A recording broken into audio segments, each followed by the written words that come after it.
Where the Wild Things Are. Story and pictures by Maurice Sendak.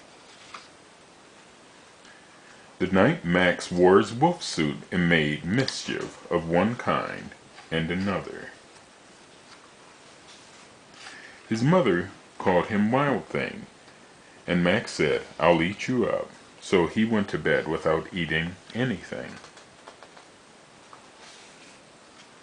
That very night, in Max's room, a forest grew, and grew, and grew, until a ceiling hung with vines and the walls became the world all around. And an ocean tumbled by with a private boat for Max, and he sailed off through night and day. And in and out of weeks, and almost over a year to where the wild things are. And when he came to the place where the wild things are, they roared their terrible roars, and gnashed their terrible teeth, and rolled their terrible eyes, and showed their terrible claws.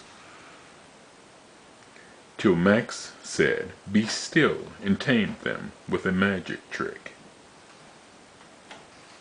of staring all into their yellow eyes without blinking once, and they were frightened and called him the most wild thing of all,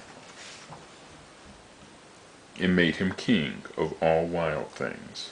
"And now," cried Max, "let the wild rumpus start."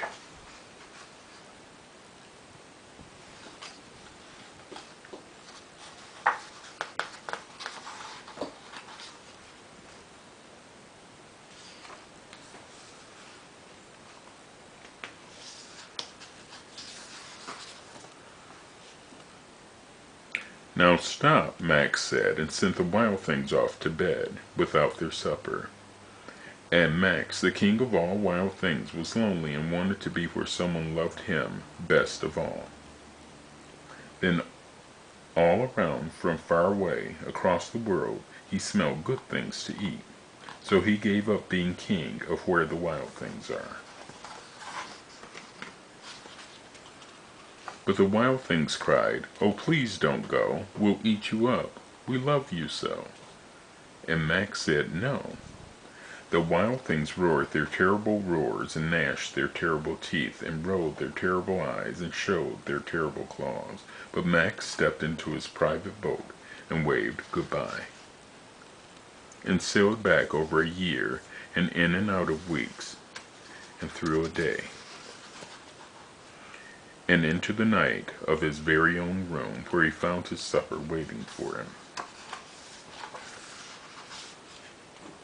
And it was still hot. Where the Wild Things Are.